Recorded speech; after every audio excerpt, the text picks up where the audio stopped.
తెలంగాణలోని గురుకులాలు సమస్యల నిలయాలుగా మారాయి. వాటిలో చదివే విద్యార్థులు అరకొర వసతులతో అవస్థలు పడుతున్నారు. చాలని ఇరుకు గదులు, అద్దె భవనాలు, కొరవడిన పరిశుభ్రత, స్నానాల గదులు, మరుగుదొడ్ల కొరత, ఇలా చెప్పుకుంటూ పోతే ఈ లిస్ట్ చాంతాడంతా ఉంది. గురుకులాల్లో అద్భుతమైన వసతులు, అత్యుత్తమ విద్య అందిస్తున్నామని ప్రభుత్వం చెప్తున్నప్పటికీ అంతటా అలాంటి పరిస్థితి లేదు. చాలా చోట్ల సమస్యలు స్వాగతం పలుకుతున్నాయి. ఈ నేపథ్యంలో తెలంగాణలో గురుకులాల పరిస్థితి ఎలా ఉంది, విద్యార్థులు ఎలాంటి ఇబ్బందులు పడుతున్నారో, వాళ్ళు ఎలాంటి వసతులు కావాలని కోరుతున్నారో, ఇలాంటి పూర్తి వివరాలపై S6 న్యూస్ స్పెషల్ స్టోరీ.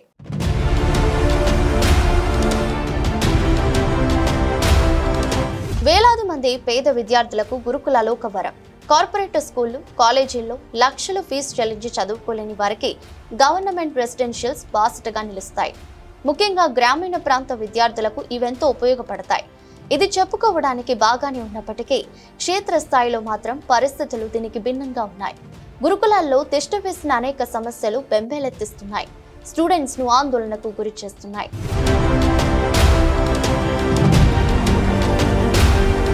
రాష్ట్ర వ్యాప్తంగా అన్ని విభాగాల్లో కలిపి 1000కి పైగా గవర్నమెంట్ రెసిడెన్షియల్ స్కూల్, కాలేజీలు ఉన్నాయి.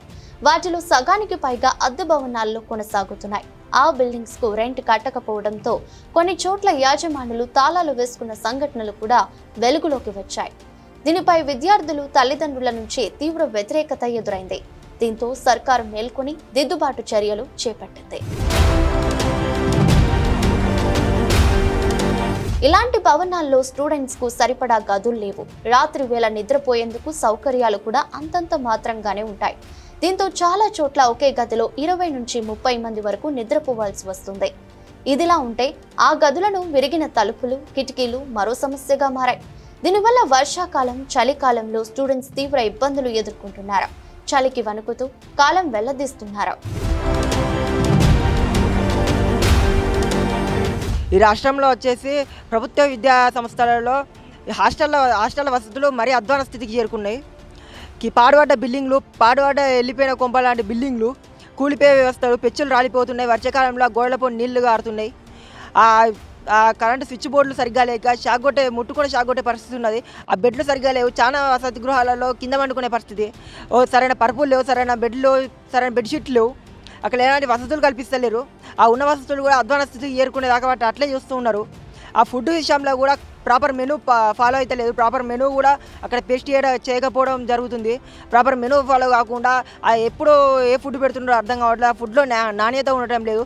ఇట్లాంటి ఫుడ్ తిని ఇప్పుడు మన రాష్ట్రంలో ఎంతోమంది విద్యార్థులు హాస్పిటల్ పాలవుతున్నారు. అదంతా ప్రభుత్వానికి కనవడం లేదా? ఇన్ని జరుగుతున్నా కూడా, ఇన్ని ఫుడ్ పాయిజన్లు అవుతున్నా కూడా, ఇంతమంది విద్యార్థులు హాస్పిటలైజ్డ్ అవుతున్నా కూడా ప్రభుత్వం ఎట్లాంటి చర్యలు తీసుకోకపోగా అసలు ఆ విషయాన్ని పట్టించుకోవడం లేదు. ఆ పరుపులు లేవు, ఇంతవరకు అక్కడ బెడ్షీట్లు ఇవ్వడం లేదు. ఇప్పుడు నూతనంగా విద్యార్థులు హాస్టల్లో చేరుతున్నారు. సరిపడా సీట్లు లేవు, ఉన్నా కూడా ఎలాంటి వసతులు లేవు. దూర ప్రాంతాల నుంచి వెళ్ళి చాలా ఆ పేరెంట్స్ కష్టాలలో ఉండి ప్రభుత్వ విద్యా సంస్థలలో చేర్పించి హాస్టల్లో చేర్పిస్తే పురుగుల అన్నము, ఒకటే కూరలు, ఆ పరుపులు లేకపోవడం, సరైన వసతులు కల్పించకపోవడం, ఇట్లాంటి పరిస్థితులలో విద్యార్థులకు విద్యను దూరం చేసే పరిస్థితి కనిపిస్తూ ఉన్నది. ఈ వసతులలో విద్యార్థులు ఏ విధంగా చదువుకోగలుగుతారు?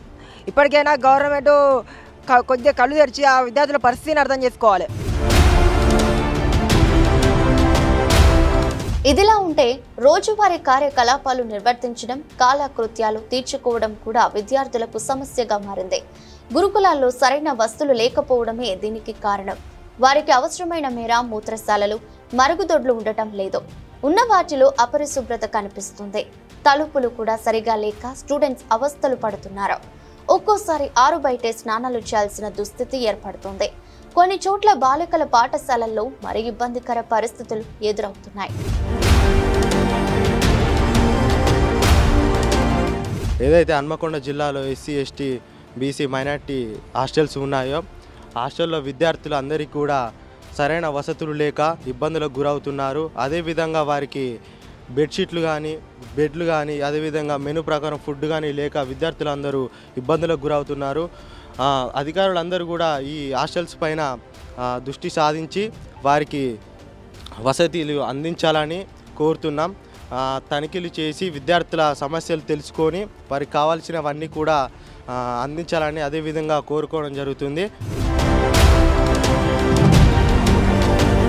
సమస్యలతో సావాసం చేస్తున్న విద్యార్థులు వాటి పరిష్కారం కోసం ఎదురు చూస్తున్నారు.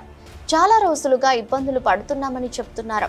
అధికారులు దీనిపై దృష్టి సారించి సమస్యలు త్వరగా పరిష్కరించాలని కోరుతున్నారు. అవస్థల మధ్య విద్యా బోధన, ప్రతినిత్యం విద్యార్థుల ఆవేదన, ఇది అనేక గురుకులాల్లో దుస్థితి.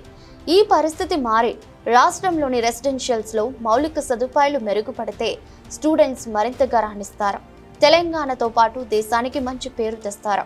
అందువల్ల సర్కార్ దీనిపై దృష్టి సారించి త్వరితగతిన మౌలిక సదుపాయాలను కల్పిస్తుందని ఆశిద్దాం.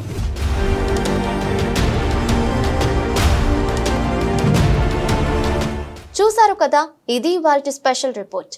ఇలాంటి మరిన్ని ఆసక్తికర అంశాల కోసం మా ఛానల్ను వీక్షించండి. అలాగే సబ్స్క్రైబ్ చేసుకోవడం మర్చిపోకండి.